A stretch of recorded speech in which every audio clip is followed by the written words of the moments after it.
Hey everyone, Blugoblin here. Thank you for joining me for my comic book review for this week, March 2012.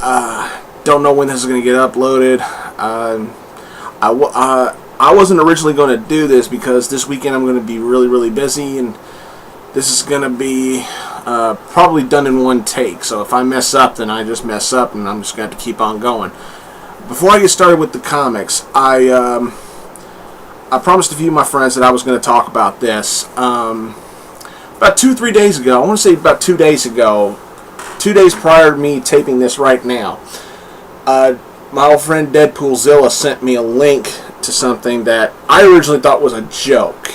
He sent me a link about Michael Bay wanting to transform the Teenage Mutant Ninja Turtles into an alien invader story. So I looked at the link thinking that he was just sending me a bullshit link for a good cheap laugh. You know, and I started reading this, and I'm like, what the hell is this? This can't possibly be right. So I did even further research on this, and it turns out it's not bullshit. Michael Bay is really wanting to change the whole plot of the Teenage Mutant Ninja Turtles. He wants to eliminate the mutant from it and wants to make the turtles aliens from another planet. It's no longer gonna be Teenage Mutant Ninja Turtles, it's gonna be Teenage Alien Turtles. What? Makes no sense. Yeah, even my girlfriend agrees with me. It's like both me and my girlfriend here have, you know, grew up with the Turtles. I mean, that was the... And now she's gonna start humming the theme song.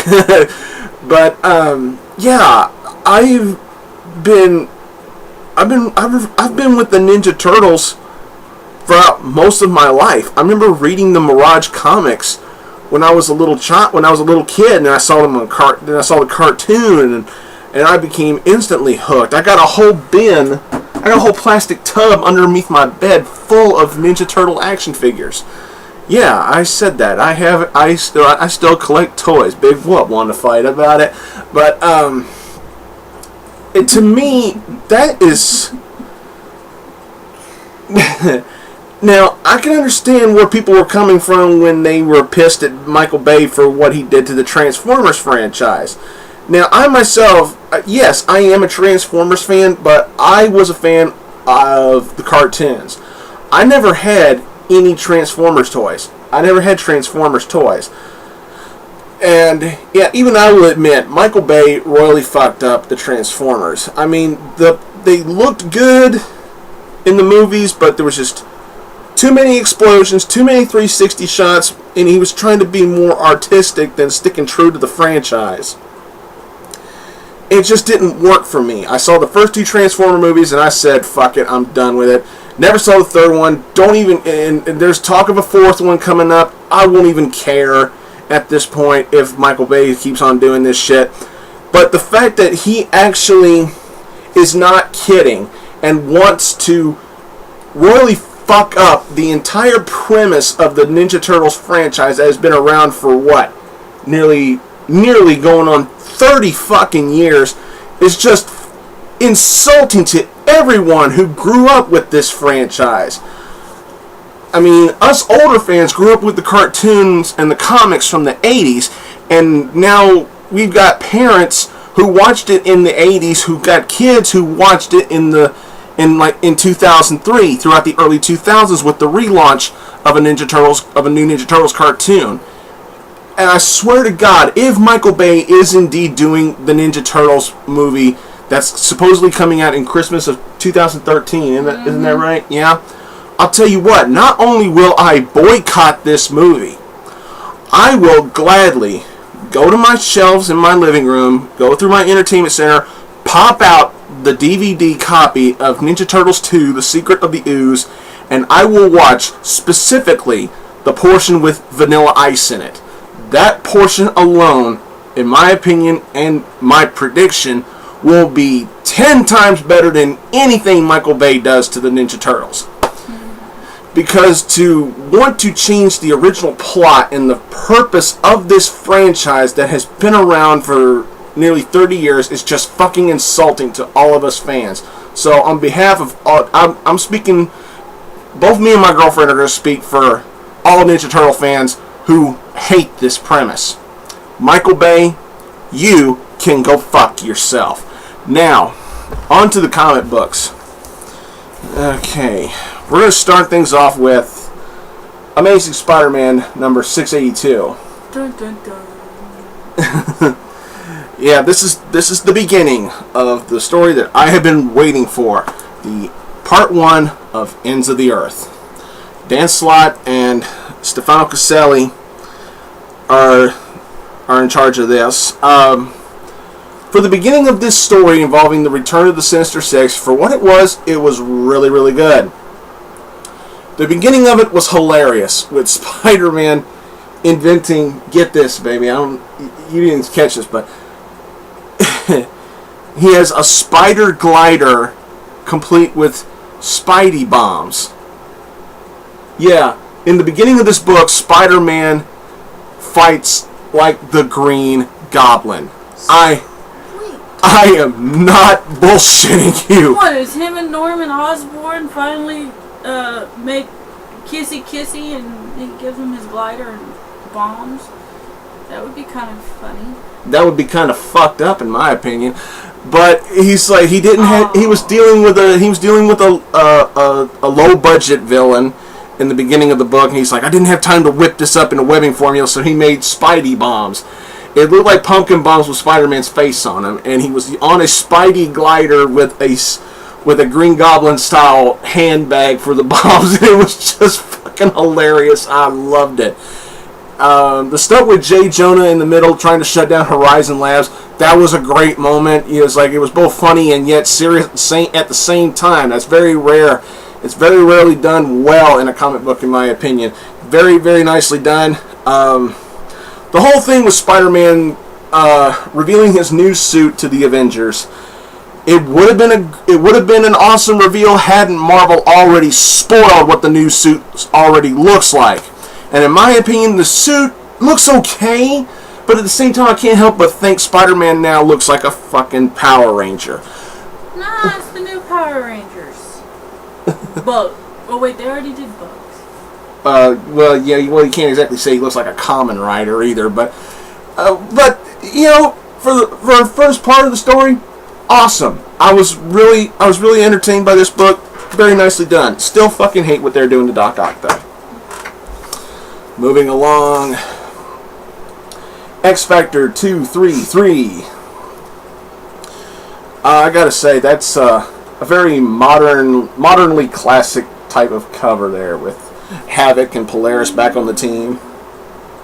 I think I've seen more than one the older covers look like that, with the group coming at you from the cover. They need to think of a newer looking cover instead of an old looking. Sorry. I understand where you're coming from. I mean, this style of cover has been done to death by several different teams, several different companies, whether it be Marvel, DC, or whatever kind of independent company you can think of. Yeah, movies as well. Yeah, they've done that too. But I'm one of those people that say, as long as it's done good, a classic can never die. And it's good to see Havoc and Polaris back on the team. She wants to look at it there. But for an issue of X Factor, I gotta say Peter David is still knocking it out of the park for me. This is still one of the best X-Men related titles on the shelf. Broken record is being repeated. The thing is, with Madrix coming back, that's a very comedic yet very, very spot on to the point between, with the scenes between Madrix and Layla Miller, who decided to have sex in a morgue. Weak. Yeah. Hey, pussy's pussy no matter where you get it. Dead. Okay, we're getting off topic here. Okay, we get a nice scene involving the team and Havoc and Polaris. It was like the good old days before the good old days.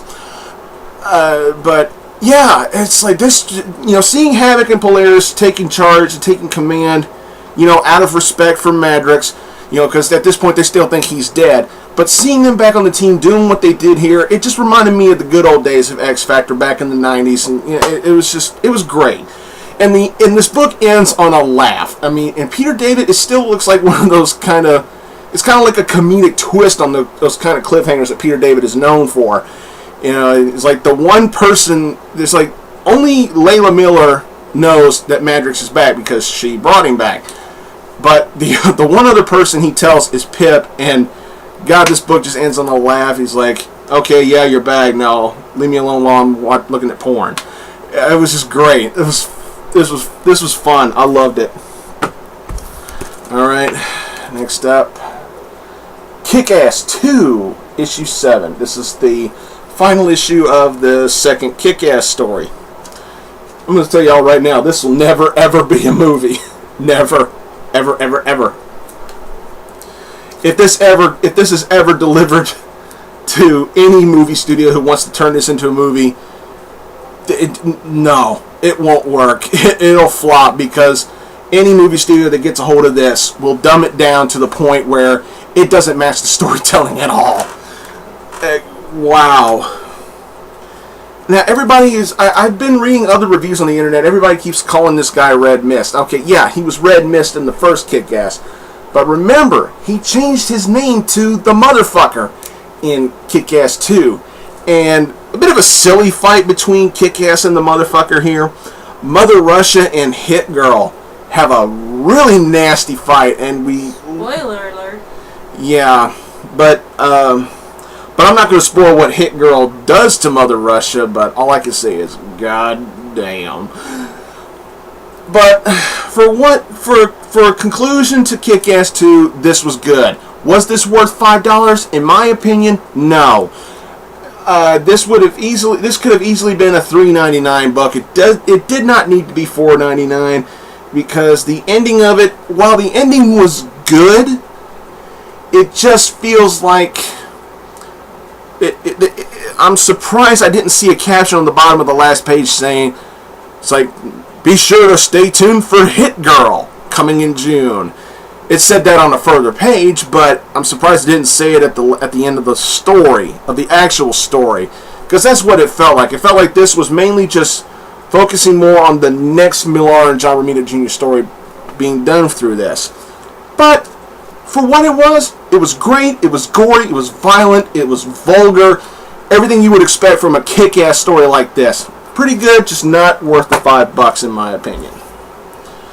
Moving on to DC, we got Birds of Prey number 7. Now, the cry of the canary is a cry of death. Yeah, the team trying to further their quest in taking down this new villain called Choke, who is able to use mind control through nursery rhymes to hypnotize people, and Choke has now gotten to members of the Birds of Prey themselves, especially Starling. And in here we get a very brief moment, but it's a little bit of a a punch in the gut kind of moment between Barbara and Dinah. Dinah makes a confession about Starling to Batgirl, and when she says it, even I was thinking, Jesus fucking Christ, why don't you go ahead and put a knife in her fucking back, Dinah? I mean, seriously, why would you say that to your best friend and not expect to get burned for it? I mean, seriously. And when the team thinks they have Choke, Katana makes a revelation at the end. I'm not going to spoil how she came to this. Just pick it up and read it, and ooh. But Katana makes the conclusion that the man that they got was not Choke. Don't know where this is going right now, but it's still a very interesting story. I'm still on board with it. It's still really good. It's no Gail Simone storytelling, but it's good enough to say I like it. All right. Next up, Green Lantern Corps number 7. Oh boy. Now, I can appreciate some stories done by Peter Tomasi, but this one, this is half and half for me. I enjoyed the storytelling in here. To me, the best part of the book was Guy Gardner talking with the douchebags of the Guardians of the Universe. That was the best part of the book for me. Was excuse me, that. But this thing with John Stewart, we now have 2 Green Lanterns on his body count. We got Mogo, and then we got Kurt, as I believe that's his name. I believe that's how it's pronounced, as Kirrt, Kurt. But it's like, us readers, we know why John had to kill him, but he's not going to tell anybody else. I can understand that, because John doesn't want to be vilified, in a sense. But as I'm reading him constantly lying and hiding the truth from everybody, you just want to put a big stamp that says bullshit all over the storytelling, because John is actually wanting to confess that, yes, he killed this guy to keep him from betraying the Corps. So what I'm asking is, why isn't he doing it? If he wants to do it so bad, the way his character is developed, he should go ahead and do it. Say, fuck it. Just go ahead and tell someone. Even if you want to tell somebody else, even if you can, have him tell someone and have them keep it a secret. At least it'll get something off of his chest. I mean, the way DC is writing John Stewart here, he's just going to have to deal with so much emotional bullshit, it's going to stress him perhaps to death. And it's just how much further, DC, can you push this guy? Serious. Next up, Catwoman number 7. Gilliam March is not on the main art. He's still doing the covers, but for the interior art, we got Adriana Mello. And she does a really good job with this. Well, I still like these Catwoman stories, but we're getting back to, we're taking a step back from the seriousness and we're going a step toward more of the silliness. And I can't say I 100% agree with that direction. Here you got, Catwoman basically acting completely reckless again as a thief, stealing Ferraris from rich foreigners at the beginning of the book. And I'm like, I read this story and I want to go, hey, Selena, did you completely forget about what happened the last time you started doing this kind of reckless thievery? Do you remember what happened to your friend Lola? Do you remember your run-ins with Batman and all that other shit? It just seemed like in here she's completely forgotten about all the shit that's going on in the previous story, and she's just going back to being reckless again. But for the most part, it was entertaining, but there's that part of me that feels like this is a step in the wrong direction as far as character development goes. Judd Winick can write a good story. I'm going to stick with this, but this kind of let me down a little bit. I was expecting further progression in the story instead of going backwards with it. That's just me. Alright. Justice League, number 7. Yeah, Jim Lee is only doing cover art this time, and instead we got Gene Ha in the interior art. Now this is the issue where we're supposed to get the New 52 debut of Shazam, formerly known as Captain Marvel. And I'm okay with with DC now strictly calling him Shazam. I'm fine with that. But here's my problem with the book.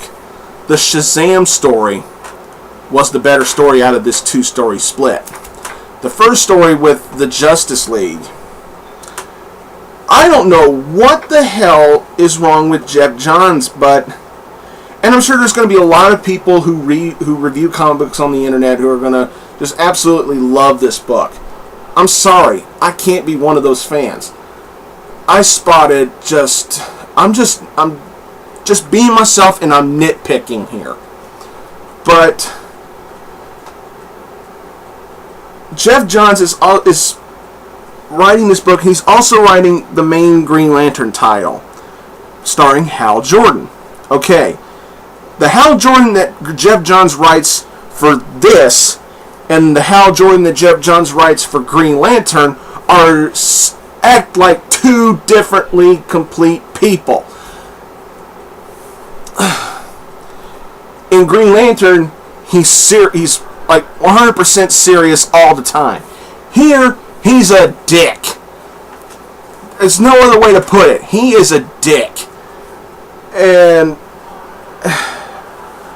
But to me, the biggest mistake in this book was Batman. Why? Let me explain.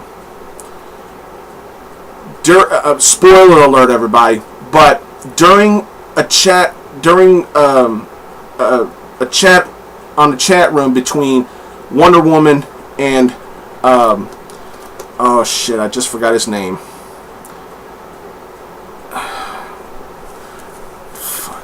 Excuse me. I need to look it up, that way I know I'm getting my facts straight.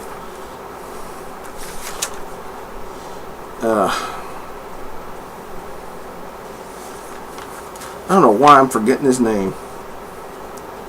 Steve Trevor.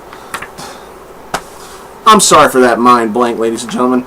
But during the chat line, Batman butts in and says, "Hey Trevor, go tell the United Nations to shut down that joke called the Justice League International." And here's my problem with this scene. What the hell, Jeff? What the hell is wrong with you? This is not the way Batman would act. If he has a problem with the JLI, if there was anything about them that he didn't like, or that he didn't agree with, or whatever, he would fucking tell them right to their faces. Batman would not give a shit. So why is he basically saying, "Hey, tell those guys I said they suck," and just, walk off? That's not what Batman does. Maybe Batman did that kind of shit in the 60s and 70s, but he's not going to do that kind of shit now.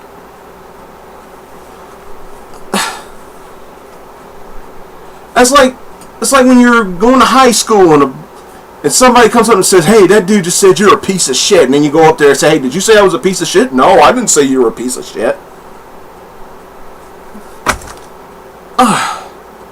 Epic fail, Jeff. That was just a wrong step. I did not like that. That, to me, that one scene ruined the whole book, which is why it's getting the score it's getting.